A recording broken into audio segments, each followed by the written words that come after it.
Voltamos com Democracia aqui pela TV Assembleia, falando sobre Janeiro Branco, saúde mental e bem-estar.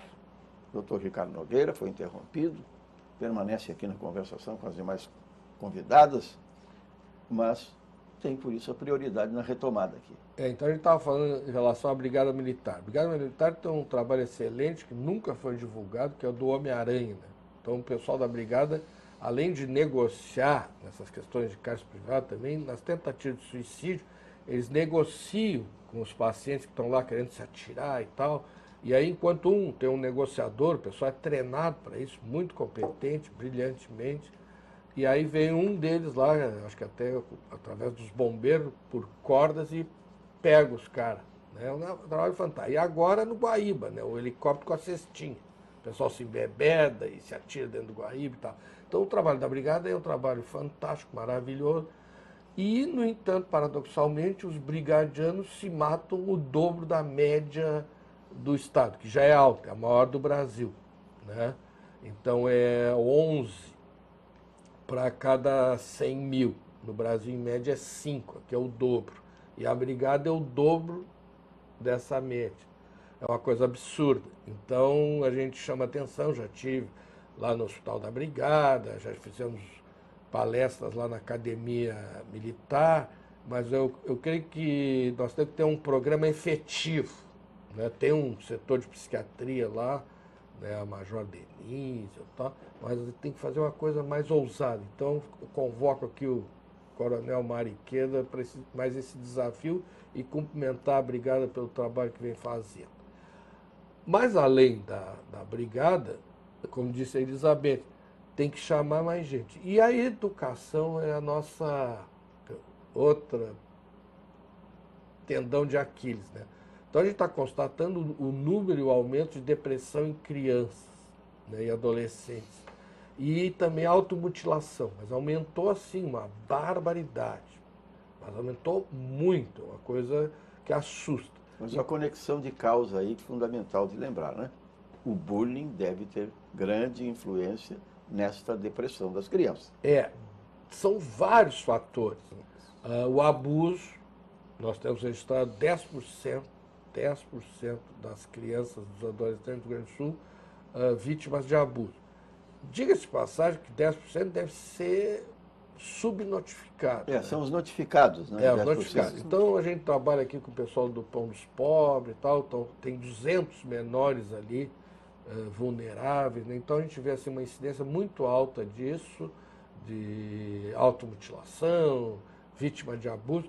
E no abuso, Batista e Elizabeth, cara, uma coisa que me chama a atenção, porque eu tinha uma ideia ingênua, que achava que a pessoa era abusada uma vez só na vida. E já bastava, né? Não. A gente conversa, entrevista as adolescentes, as meninas, e os meninos também. Eles são abusados diariamente, cotidianamente. E pior, a maioria por familiares, por vizinhos, pessoas padrinhos, né? Então é uma coisa que nos deixa muito apavorados, mas nós não podemos ficar imobilizados. Então nós vamos tentar mais uma vez mobilizar o pessoal da educação. Institucionalmente, nós tínhamos lá no governo do meu querido, amado Alceu Colares, faz tempo que eu não vejo ele, que seguidamente eu vi ele lá no Mãe de Deus. Está muito bem de saúde. Está bem, dá um abraço. E lúcido. Lúcido, é uma figura, e aí ele grita para mim, eu grito para ele lá nos corredores do Mãe de Deus, aquilo é uma alegria, né? Sempre aquele entusiasmo e tal. Então, o Alceu Colares criou no governo dele os Centros de Apoio ao Educando. Eu era médico residente lá da Medicina da Federal, lá em Pelotas, da Psiquiatria, e nós participávamos daquele trabalho. E que esse trabalho detectava isso junto com os professores e com os alunos. E, posteriormente, os professores estavam muito atabalhoados e assoberbados com seus afazeres, e nós não tivemos um grande apoio. Então, quando a gente fez a pesquisa do mestrado, que a gente estudou 180 suicídios, o apoio maior que nós tivemos foi da segurança, porque a segurança tem os dados mais atualizados que a saúde e uma disponibilidade. E as pesquisas, as entrevistas e os prontuários, os boletins de ocorrência, outro dado que nós constatamos nos suicidas que 48% tinha um número muito grande de boletins de ocorrência. Os boletins de ocorrência e os prontuários da polícia, da Brigada Militar, são muito mais ricos que os da saúde. Então nós temos que ter a segurança, a Brigada Militar e a educação juntos.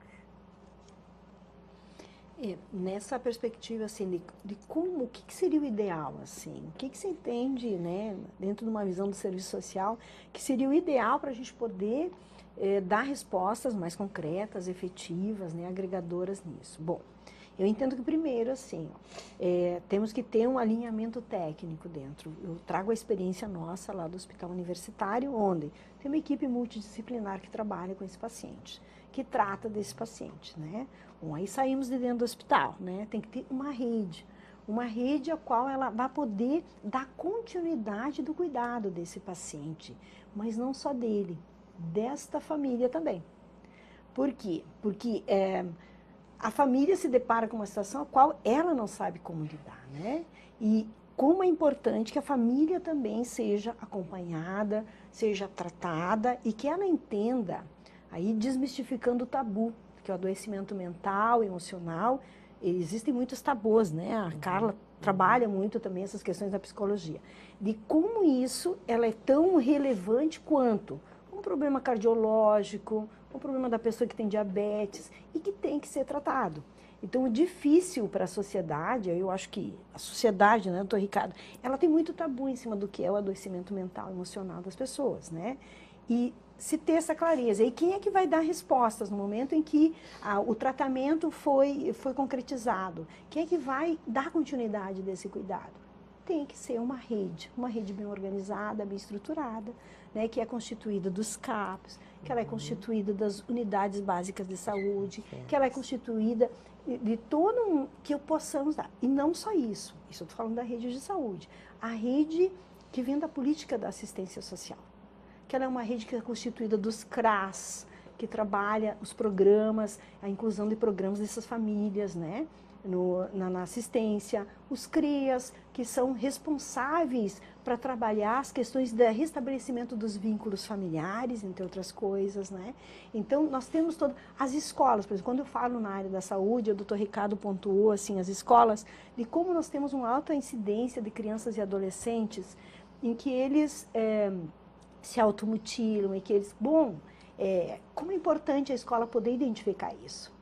A escola também pode notificar, não somente a saúde, mas a escola pode notificar através de um documento para a secretaria, para que se possa trabalhar não só em termos de dados estatísticos, mas que se possa dar apoio para essa escola. E é a rede que faz isso, e nós somos a rede também, de poder trabalhar nas escolas isso, que preparam esses profissionais da área de educação, da área da educação tem para poder lidar com essas situações que são postas. A dependência química dessa criança, desse adolescente, o transtorno dessa criança, desse adolescente, o bullying. Como é que as escolas também são preparadas? E aí, por isso que eu falo assim, eu saliento muito da importância da rede intersetorial. Bom, a escola precisa de outros profissionais para dar esse apoio para os profissionais da escola. Muito bem, então nós podemos pegar da área da saúde, podemos pegar da área da assistência. Então, isso que é importante, assim, essa relação intersetorial e bem alinhada de todas as políticas. Completando isso que a Elizabeth nos trouxe aqui, nos falou, quanto às crianças, quanto à rede, o atendimento. O primeiro atendimento sempre dá, na minha experiência, dado na emergência. Depois nós temos os CAPs-I, que tem como dar continuidade a este atendimento, a este acolhimento à criança, ao adolescente e também à família. Porque geralmente o familiar, doutor Ricardo, adoece junto, né? Está adoecido e não consegue ver, então, toda a dor e o sofrimento daquela criança que chegou a um ponto de se automutilar ou até de chegar a pensar e tentar o suicídio. Então, a minha mensagem assim, seria que prestassem atenção, que olhassem, que tentassem valorizar e validar a fala das crianças e dos adolescentes, porque geralmente eles sinalizam que não estão bem e que estão precisando de ajuda e de um olhar. Mas essa sinalização também precisa da compreensão do outro lado. Né? Sim, sim, isso. O familiar precisa Familiar entender e na escola, na rede, o que requer capacitação. capacitação de Exatamente. todos os profissionais. Também. É isso mesmo. O Batista é uma figura. Sabe que é o cara mais universalista que eu conheço e holístico que já passou por toda a minha vida. Ele tem uma visão universal das coisas, que as pessoas têm uma dificuldade de ter essa visão. Integral. Eu tenho uma luta aqui no Mãe de Deus, principalmente, e lá no Hospital Universitário de Canoas, onde eu trabalho, que as pessoas veem as coisas de uma forma segmentada. Ah, é doente físico, doente mental. Não é. É um doente, é um paciente. Isso é uma ponta visível. Eles veem as coisas, como é que é? Compartimentalizada, né? Eles veem como prateleira, assim, né? Então a gente tem que fazer uma... Integral. Tu é o Batista, tá? Então tu vai internar no Mãe de Deus. Tu vai internar por qualquer problema, por diabetes, por hipertensão, ou por qualquer doença que seja. Daqui a 20 anos Só o não estarei fato. livre de nenhuma delas. Só o fato, claro, que a gente tem essas doenças porque a gente ficava velho. Antigamente a gente morria cedo, como tu mesmo falasses, né? Então não tinha as doenças. Por exemplo, câncer de próstata. Ninguém tinha, porque morriam aos 50 anos, câncer de próstata só aparece depois de 50. Agora todo mundo vai ter, todo mundo que for velho. Todos nós vamos chegar ao Alzheimer. O alemão está lá nos espelhos de braços abertos. Por quê? Porque nós vamos ficar velhos, nós não vamos morrer, porque quem morre é jovem, o velho não morre. Então a saúde vai mudar toda. Então aqui no Mãe de Deus, por exemplo, os pacientes da saúde mental estão aonde? Na oncologia, na hemodiálise, na clínica e assim por diante. Então o que nós fizemos no hospital? Nós fizemos uma psicologia hospitalar. O que é essa psicologia hospitalar? Nós tratamos todos esses pacientes para evitar... Só o fato de te internar já te abala, já te deprime.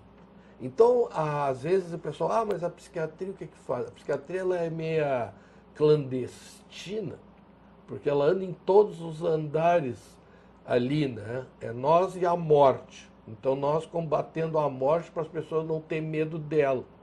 Ou seja, nós fazendo a prevenção do Alzheimer, fazendo a prevenção da depressão. E lá no Hospital Universitário de Canoas, a mesma coisa. Lá, como é um hospital de ensino, nós temos uma articulação que nós damos a interconsulta em todos os 10 andares do Hospital Universitário. Então, além de nós atender os 30 leitos lá da saúde mental, nós damos atendimento para todos. Então, é uma luta, porque a Carla tem meia dúzia de psicólogas lá, e nós precisamos das psicólogas dela e quero mais. Não, mas ela tem que atender lá no outro setor.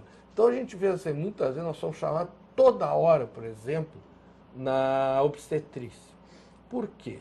Porque 30% é um número imenso das gestantes têm ideação suicida e tentativa. E a depressão pós-parto. Puerperal. Então, o que a gente faz? Ao invés de esperar a depressão puerperal chegar, que a gente já sabe que vai chegar, porque já deu anteriormente, né? O pós, a gente faz o pré. Entendeu? Prevenção.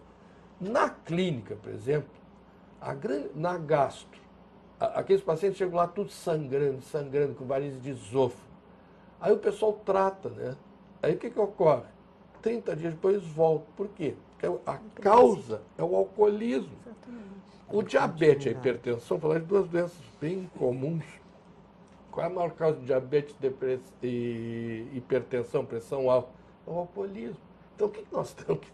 Aqui, ó, o alcoolismo atinge 18% da sociedade brasileira. Sabe o que é 18% de 200 milhões? Só para você ter uma ideia, sabe quanto é a produção de cachaça comparando com leite? Tu sabe Quantas vezes? Quantas vezes maior? Se produz muito mais cachaça do que leite nesse país. E exporta muito também. Também. Principalmente. De qualidade é para De exportar. qualidade, não, diga-se de passagem que vamos fazer um parênteses. As nossas cachaças são maravilhosas. A lá de Canguçu é tão boa quanto a de Santo Antônio da Patrulha, sem falar das cachaças mineiras. Mas dá para tomar um pouquinho. E não vamos poder esquecer do nosso vinho, principalmente, que faz bem um pouco também, né? Então a gente tem que abrir algumas exceções.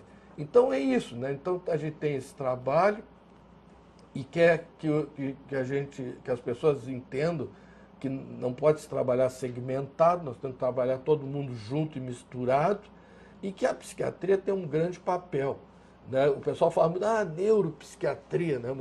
Meus colegas da neuro, meus amigos queridos, amados da neuro.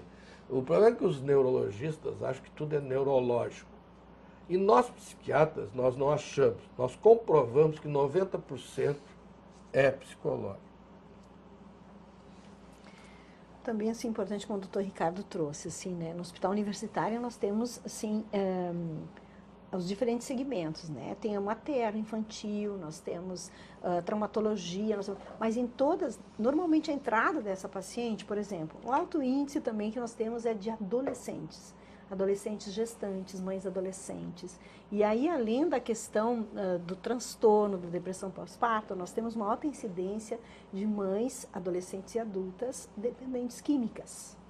E aí, elas entram pela questão da gestação para ter seu filho. Mas depois, a saúde mental, a psicologia, todas, enquanto equipe multiprofissional, nós temos que atendê-las, não somente na questão, ela como mãe, né, com o seu bebê recém-nascido, mas também na questão da saúde mental e emocional dela e da questão da dependência associada. Também nós temos na traumatologia, né, Carla e doutor Ricardo. E a preocupação que elas trazem nas consequências para o filho ou filha, né? Exatamente. Então o foco tem que ser o bebê recém-nascido, mas também essa mãe. Por quê? Tem questões legais implicadas nisso, né? Como é que é a relação familiar desta mãe, né, com o seu recém-nascido, essa relação afetiva ou vínculo com a família. Porque a responsabilidade da saída desse bebê com a sua mãe, se ela não está preparada, se ela não tem vínculos, isso põe em risco, além do risco da mãe por ter a questão do histórico de dependência química, o risco desse bebê recém-nascido.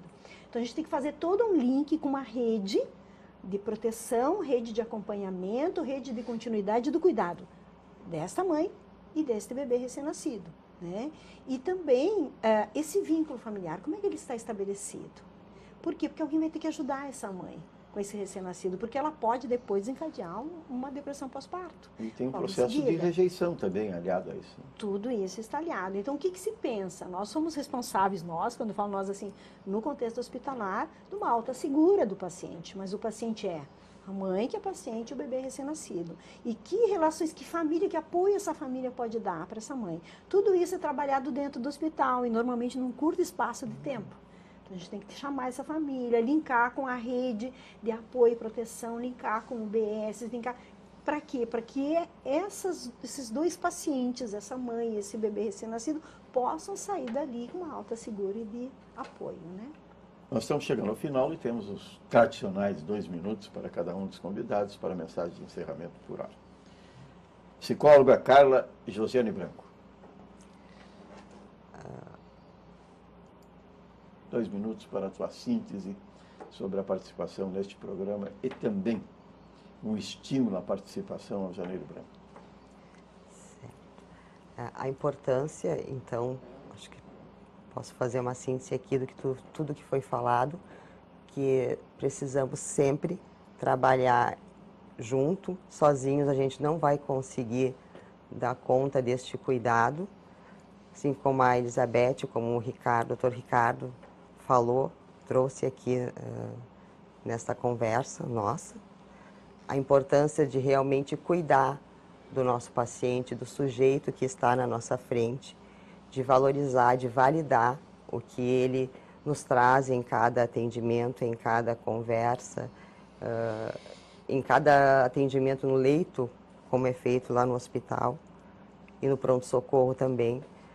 A importância de conseguir encaminhar esses pacientes, quando chegam numa emergência, para um atendimento direcionado, especializado em seus CAPs de referência, para que eles tenham a continuidade do tratamento, para que as suas famílias sejam atendidas e acolhidas também, para que possam entender o que acontece, o que está acontecendo na sua família e com o seu amor que está ali, que está adoecido, que está sofrendo, que não está conseguindo dar conta daquele vazio, daquele desejo de não querer viver, tendo um sentimento de desamparo, de desamor, de solidão, mesmo estando junto, por muitas vezes, com seus familiares, com seus iguais.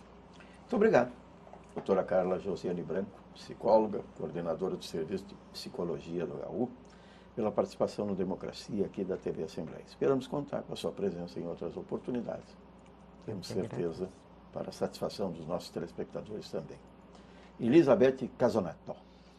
Bom, a minha mensagem é que nós, enquanto técnicos, nós, enquanto membros que constituem a rede do cuidado desse paciente, a gente lembra sempre, assim, que o melhor tratamento é o tratamento do acolhimento, da empatia e da gentileza, e para que se possa trazer bons resultados e agregadores, né?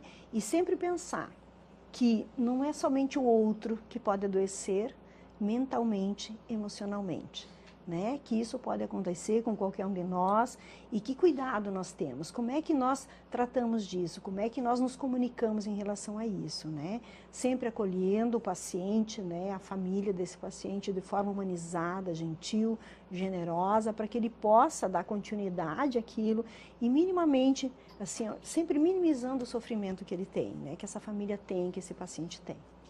Seria isso. Muito obrigado, Elizabeth Casonato, assistente social, coordenadora do Serviço Social do HU, pela participação no Democracia. Fundamental, uma palavra. Empatia para o desenvolvimento deste trabalho, que é árduo, mas gratificante pelos resultados que traz. Salvar uma pessoa já é salvar a humanidade. Muito obrigado pela sua participação. Dr. Ricardo Nogueira. Pois é, então a satisfação muito grande começar o ano aqui irmanados, abraçados na nossa eterna luta pela vida, né? E contando sempre com o teu apoio. E é uma alegria sempre estar aqui, né? Então, nós estávamos aqui revendo, né? O que a gente faz, o que a gente deixa de fazer. Então, no Hospital Universitário lá de Canoas, é um hospital basicamente SUS, né? Nós atendemos esses vários setores, né? A Elizabeth estava falando até a traumatologia, né? Então, às vezes, entra um paciente lá com uma fratura de fêmur, por exemplo, aí em 3 dias ele entra em abstinência, que ele fraturou o fêmur, mas na verdade ele é usuário de algum tipo de droga, né? Então, tu tem que ter essa visão. Nós recebemos todos os meses lá 10 estudantes do 6º ano da medicina da UBRA. E a maioria deles, é claro, e às vezes até 100%, não serão psiquiatras. Eles vão fazer residência em outra especialidade, traumato, ginecologia, etc. Então a gente mostra a importância que eles têm que conhecer psiquiatria, porque mesmo assim na traumatologia, na ginecobstetrícia, eles vão precisar saber. E os nossos residentes aqui também, aqui do Mãe de Deus, que aqui eles vêm pacientes de convênio, mas lá no IAPI os do SUS, e agora lá em Canoas deverão ver do SUS também. Então eles têm uma visão geral. E para a população em geral, hoje, Batista, as pessoas às vezes têm vergonha de chegar numa emergência, né? Nós temos uma página no Facebook, que é prevenção ao suicídio, então as pessoas dizem assim, a gente diz assim, vai na emergência, tu quer te matar, tá com ideação de suicídio, vai na emergência. Ah, eu não vou porque eu tenho vergonha. Mas na página eles vêm, eles entram. Então agora no final de ano a gente fez uma campanha que foi Não Fique Só e Não Deixe Ninguém Sozinho, que nós tivemos 100 mil visualizações. E principalmente de fora do estado, interior aqui do estado, muito São Paulo, interior de São Paulo, Rio de Janeiro, capital inclusive, Minas, Maranhão, Pará e até de Portugal. 2 da cidade do Porto e uma menina em Lisboa. E ela dizia a mesma coisa, eu tomei tantos remédios, por que tu não vai na emergência? Né? Ah, porque eu tenho vergonha. Não, vai lá e tal. Então a gente faz isso, orienta e nos CAPs e tal. Então é outro acesso. Então a gente tem que pensar nisso. E quanto aos programas, trazer educação junto, e é o que eu propus para a secretária Arita, para a gente fazer um treinamento junto aos agentes comunitários de saúde. Muito obrigado. Dr. Ricardo Nogueira, coordenador de saúde mental do Hospital Mãe de Deus, pela participação mais uma vez no Democracia esclarecedora.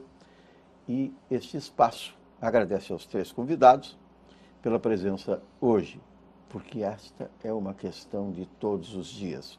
Saúde mental, buscando bem-estar, é corresponsabilidade de quem trabalha efetivamente nos setores de saúde, mas de todos aqueles que devem observar. Isso, como tudo, começa em casa. Democracia de hoje vai ficando por aqui.